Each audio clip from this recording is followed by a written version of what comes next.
साथियों, एक राजा का दरबार लगा हुआ था। उसमें राजा और मंत्रियों में चर्चा चल रही थी कि ये समाज पुरुष प्रधान है या महिला प्रधान है। इसके बारे में हम इस वीडियो में चर्चा कर रहे हैं। साथियों, जैसा कि आप लोग जानते हैं, मेरा नाम डॉक्टर कृपाल सिंह मानव, अध्यक्ष भारतीय जागरूक मानव समिति। तो राजा ने निर्णय किया कि मैं इसका परीक्षण करूंगा कि समाज महिला प्रधान है या पुरुष प्रधान है, यानी महिलाओं की चलती है या पुरुषों की चलती है। तो राजा ने क्या काम किया, अपने पूरे देश में मुनादी करवा दी कि और इनाम ये रखा कि जो महिला प्रधान है वो आके जो पुरुष महिलाओं की मानते हैं, जिनके यहाँ महिलाओं की चलती है, वो हमारे यहाँ से एक सेब ले जाए, और जिनके यहाँ पुरुषों की चलती है उनके लिए इनाम में एक घोड़ा रखा। और सुबह से ये कंपटीशन शुरू कर दिया। तो लोग आने लगे और एक एक सेब लेके जाने लगे, यानी जिनकी महिलाओं की जिनके घर में चलती थी वो एक सेब लेते थे और चले जाते थे। पूरा दिन हो गया, सूर्यास्त होने को आ गई लगभग। तो राजा ने सोचा कि मेरे देश में सभी घरों में महिलाओं की चलती है, पुरुषों की चलती ही नहीं है, बड़ा विचित्र है भाई। तो शाम के टाइम एक लंबा चौड़ा हट्टा कट्टा युवा आया और वो बोला कि महाराज, मुझे घोड़ा चाहिए, मेरे घर में मेरी चलती है। राजा बहुत खुश हुआ कि सुबह से देख रहा था, शाम होने आई, सब महिला प्रधान वाले ही आ रहे थे और ये युवा आया है।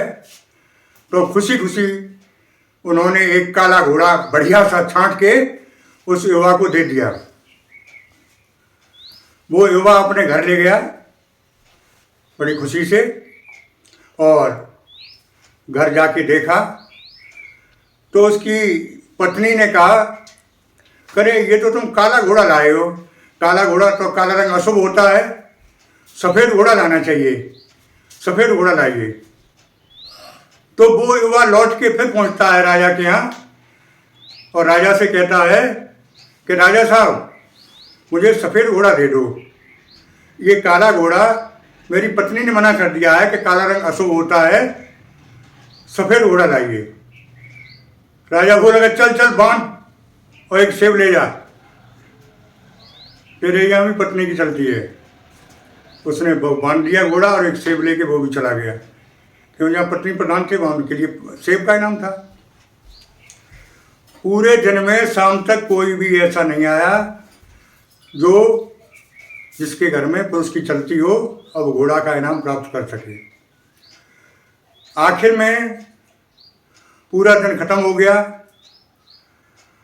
आधी रात पर, रात के 12 बजे मंत्री जी राजा के घर पहुंचते हैं और मंत्री जी ने कहा कि महाराज, आपने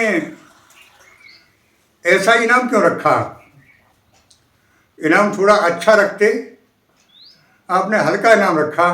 पत्नी प्रधान के लिए केवल एक एक सेब रखा, कोई उनका सोने का आभूषण होता और कुछ होता तो कितना अच्छा होता। उन्होंने की बात तो सही कह रहे हो मंत्री जी, लेकिन एक बात मुझे बताओ, इस बात को कहने के लिए तुम रात के 12 बजे ही क्यों हमारे पास आए। तो उन्होंने कहा,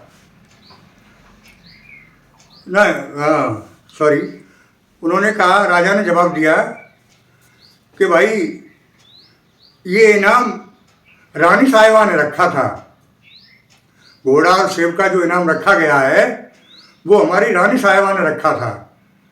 तो मंत्री जी बोले कि सरकार, सेब काट दूं। यानी आपके यहाँ भी पत्नी प्रधान है, तो सेब काटूं आपके लिए? राजा ने कहा कि हाँ, आप सही कह रहे हैं, लेकिन मंत्री जी ये बताइए कि आप रात के 12 बजे ही क्यों आए ये बात कहने के लिए? तो मंत्री जी ने बताया कि मेरी धर्मपत्नी ने कहा कि राजा साहब को अभी पूछ के आइए ये बात कि इतना ही नाम क्यों रखा, सोने चांदी के जेवरात वगैरह रखते। तो मेरी मतलब धर्मपत्नी ने अभी भेजा आपके पास। तो राजा साहब कह रहे हैं कि मंत्री जी आपके घर से भिजवा दूँ कि ले जाओगे? यानी मंत्री जी भी के यहाँ भी पत्नी की चलती थी।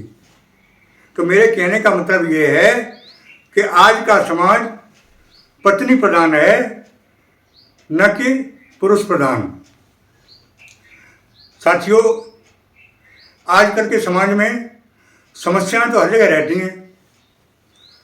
एक पुरुष बहुत परेशान था समस्याओं से, बड़ा कष्ट हो रहा था उसे, उसने अपनी समस्याएं कई जगह रखी हुई, लेकिन उसकी समस्याएं कोई सुनता नहीं था। उससे बात भी करना लोग कम हो गए थे कि ये तो समस्याएं लगाए रहता है। कुछ दिनों बाद उसे पता लगा कि हमारे गांव में एक बहुत बड़े संत आने वाले हैं। उसे बड़ी खुशी हुई कि वो संत जी आएंगे तो हमारी समस्याओं का समाधान जरूर करेंगे, और सुना भी था कि वो संत हर समस्या का समाधान करते हैं। तो समय पे वो संत आ भी गए और उन पे काफ़ी उनके शिष्य थे, काफ़ी काफिला था, काफिले में काफ़ी ऊंट भी थे। तो वो शाम के टाइम जाता है युवा और कहता है, महाराज जी, हम आपके इंतजार में थे, हम बहुत बड़ी समस्याओं से ग्रसित हैं, कृपया ऐसा उपाय बताइए जिससे मेरी समस्याओं का समाधान हो सके। तो संत ने कहा कि ठीक है बेटा, आज रात को तुम यहीं रुको, क्योंकि मेरे ऊँटों की जो देखभाल करता था वो आज छुट्टी चला गया है। तो आज रात को मेरे ऊँटों की रखवाली कर दो और तुम्हारी सभी समस्याओं का मैं समाधान कर दूंगा। उसने कहा ये तो बहुत अच्छी बात है, एक दिन में ही हमारी समस्याओं का समाधान हो जाएगा, एक रात की ड्यूटी है, चलो कर लेते हैं। हाँ बेटा, संत ने कहा एक काम जरूर करना, जब रात को सभी ऊँट बैठ जाएं तब तुम्हें सोना है, तब तक तुम्हें सोना नहीं है। बोलने की ठीक है साहब, सब ऊँटों को बैठा के तब सोएंगे। तो रात को उनकी ड्यूटी लग जाती है और ऊँट बैठने लगते हैं, कोई बैठता है, कोई उठता है, कोई बैठता है, कोई उठता है। रात में पूरी प्रक्रिया चलती रही। वो बहुत कोशिश करते रहे कि सभी ऊँट बैठ जाएं, लेकिन कोई बैठता था तो कोई उठ नहीं सकता, वो तो खड़ा हो जाता था। यानी रात भर बेचारे सो नहीं पाए, कोई ऊँट बैठता था, कोई खड़ा होता था। सुबह हुई और वो संत के पास पहुँचे, महाराज मैंने आपकी ड्यूटी पूरी कर दी है, अब मेरी समस्या का समाधान बता दो आप, और समस्या का समाधान कर दो। कि ठीक है बेटा, तुम्हारी समस्या का समाधान अभी हुआ नहीं, रात तुम्हें बहुत नींद सी आ रही है, क्या करते रहे आज? कि महाराज जी, जो ऊँटों पर ड्यूटी लगाई थी आपने, वो ऊँट एक को बैठालते थे दूसरा खड़ा हो जाता था, दूसरे को बैठालते थे तीसरा खड़ा हो जाता था।